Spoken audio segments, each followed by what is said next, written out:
Am I the antagonist for helping one child more than the other? I have two daughters who have made different choices in life that have led to different economic outcomes. I don't think one is more responsible than the other, but their career paths and choice of partners have definitely led to my eldest daughter being much more successful. We recently sold our house and gave about $70,000 to my youngest daughter to help with buying an apartment. My eldest daughter, who is 38 years old, is more gifted in math and is an engineer. She owns her own house, and her husband is an anesthesia assistant. They both make a comfortable salary and can afford piano lessons for their son and daughter. My youngest daughter, who is 35 years old, was never the best student but loves helping people. She got her degree in psychology and then married her boyfriend at the time. No one in the family liked her boyfriend due to finding him to be lazy. He worked in snow removal in the winter but then took unemployment in the summer. However, she liked him and didn't listen to our concerns, so we decided to be supportive. They married, and she went through graduate school for social work. They had a daughter during her schooling, and then he decided he didn't want to be a father. She said it was out of the blue and thinks he found his current girlfriend then and wanted out.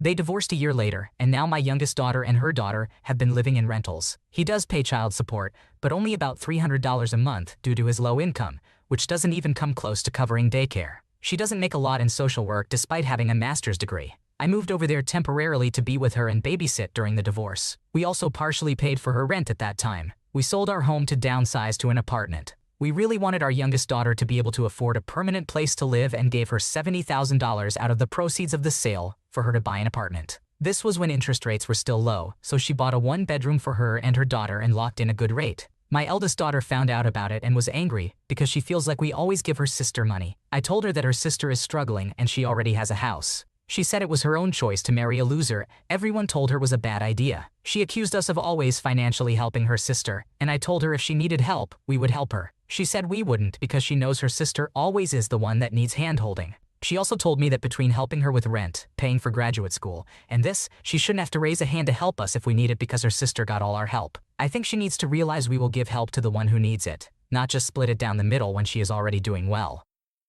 It seems like your older daughter may have some valid concerns about the financial dynamics within the family. It's essential to consider if you are unintentionally favoring one child over the other, which could lead to feelings of unfairness and hurt. Open communication and ensuring both daughters feel equally loved and supported could help prevent any further strain on your relationships. It's crucial to address these issues before they escalate further. Am I the antagonist for walking away from my parents after they told me they're going to adopt my brother's bio sibling? My parents became foster parents after I, 16 years old, was born. They actually adopted 3 kids from foster care before they decided to stop fostering. At the time, my parents said they wanted to focus more on their kids. But really, I think they were struggling with 4 of us, and I think near the end fostering became more for the money than anything. As the oldest and their biological child, so they didn't worry if I felt like I belonged or not, I had to make more sacrifices than my siblings. My needs came last. I received less than my siblings and gifts were cheaper, so they could splurge a little for my siblings. For Christmas, I'd maybe get some clothes and books, and I don't really read, while my siblings would get toys and tablets and things they loved. For my birthday, I'd get a smaller cake and essentials as gifts again.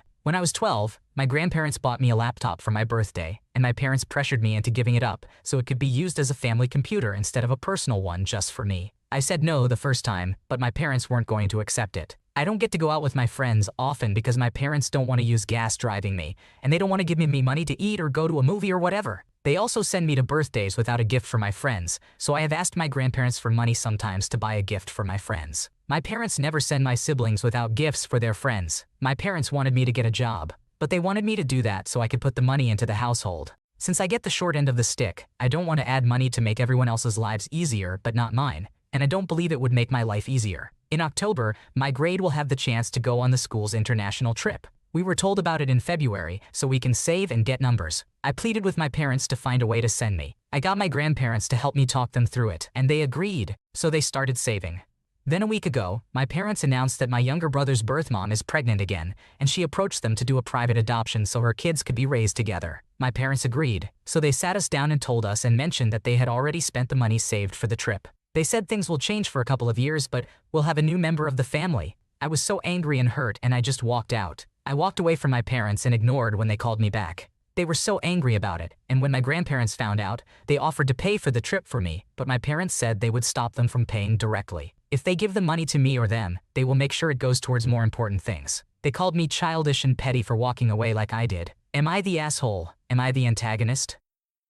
Not the antagonist. Your parents really suck for trying to parentify you by making you fund the family. It's not fair for you to bear that burden, especially when you're still a minor. You handled the situation maturely, not throwing a tantrum in front of your siblings. It sounds like you're already taking care of them a lot, almost like a third parent. Your grandparents seem really great. Maybe you could stay with them for a while. It would be one less child for your parents to take care of. And don't forget to take that laptop with you when you leave. It might be time to start speaking up to others about the unfair dynamics at home and make some noise. Maybe then your parents will see the impact of their actions, and you can get some support. Am I the antagonist for apologizing for my mom to a waitress? I am a 28-year-old female. Yesterday, I went out to eat with my family and friends. There were a total of 6 people at our table. For some background, my mom, who is 58 years old, has a tendency to complain at every restaurant my husband or I choose, and we usually ignore her. She always complains about the quality of the food, too salty, or if it's from a culture whose food she is unfamiliar with, or the atmosphere, if the decor is not nice enough. Nobody ever agrees with her, and my husband and I have come to the conclusion that she just thinks that complaining makes her look cool or something. Yesterday, we ate at a Vietnamese restaurant, and my mom immediately started making fun of the waitstaff by mimicking their language when they would speak to each other. She thought it was hilarious, but I quietly told her that it was racist and really mean, and that the waitstaff could hear her. She brushed me off, but I could tell she was embarrassed because even though I thought I quietly corrected her, everyone could tell that I did. I guess because she was embarrassed, she started doubling down on her behavior to act like she was never wrong to begin with. A waitress came and took her drink that was empty and only had ice in it. My mom got upset at the waitress and loudly told her she wasn't finished with her drink and that she was waiting for the ice to melt. The waitress apologized to my mom and said she could bring her another drink, but my mom wouldn't let it go. She continued to loudly complain about it, saying that the waitress needed to learn to ask before taking items from the table. Management came and brought my mom her new drink free of charge and apologized, and even after that, my mom still acted rude and complained, saying she wanted her melted ice drink. I was so embarrassed by my mom that I apologized to the manager and waitress in front of her. My husband did as well. Now my mom is mad at me, saying that she did nothing wrong and that I embarrassed her in front of everyone by doing that. She said that if I felt that she did something wrong, I should have pulled her aside and left it up to her to apologize. She's giving me the cold shoulder and I am wondering if I should apologize to her. Am I the asshole? Not the antagonist, but stop taking your mom out if she can't behave.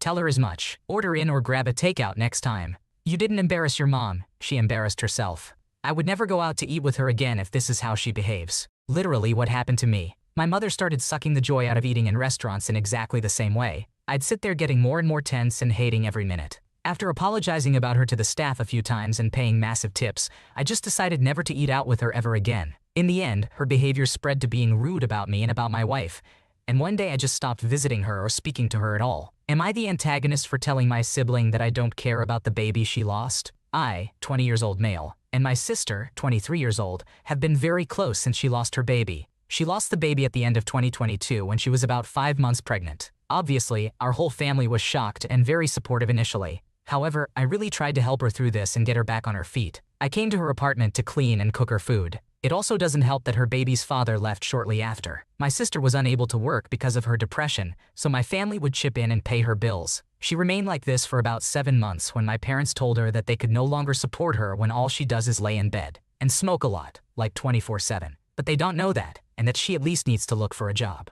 She lashed out and said she needs their support now more than ever. Regardless of them, I began solely supporting her. Mind you, I still live with my parents and am attending school. That brings us to last Friday. I have about 3 semesters left of school, and money has been getting tight. I told my sister that I really need to start saving and that she needs to get a job or just move back in. She lashed out on me, saying that I could never understand, 100% true, and that I was a terrible brother for even mentioning it. I said, "Excuse me? I've been paying for your bills for over a year and have been the only one trying to help her get over this." She began yelling at me and calling me terrible names. I just snapped and said I don't care about her dead baby. I did none of this for that baby. I helped her because I love my sister. I want what's best for my sister. I want her to recover. I told her this and she started attacking me. I just left. The next morning my parents sat me down and told me what I said was very wrong and rude. I explained what happened and how I still continued paying her bills after they stopped. They were just quiet and then left. My mother grabbed my shoulder and told me that my sister has started applying for jobs. I really feel bad, but to a certain degree it worked, and she is at least looking to work. I know my sister will forgive me eventually, but I still feel bad.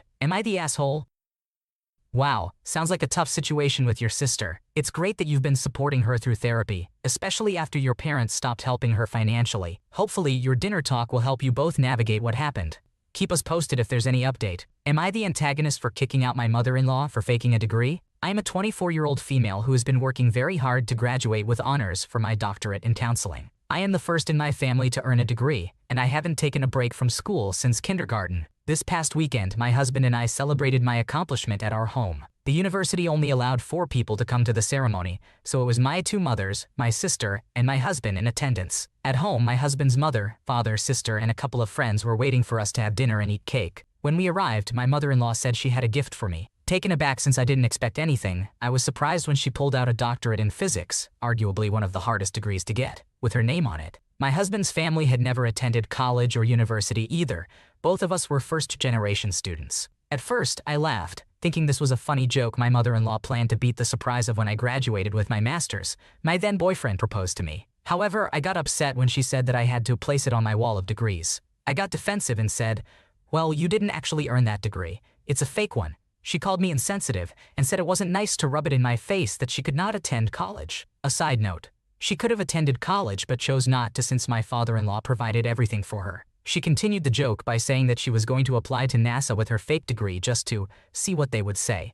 Again, I got upset and explained to her that not only was it illegal to fake a degree, but it was wrong for her to take away that job opportunity from someone who worked hard for the degree. Once more, she called me a fun sponge and said she didn't know how her son ended up with me. At that point, I was very upset and told her to leave before I said something I would regret. My husband backed me up, saying she needed to leave as well. Now my sister-in-law is texting me saying I ruined my own dinner, and my mother-in-law refuses to see me until I apologize. Am I the antagonist here?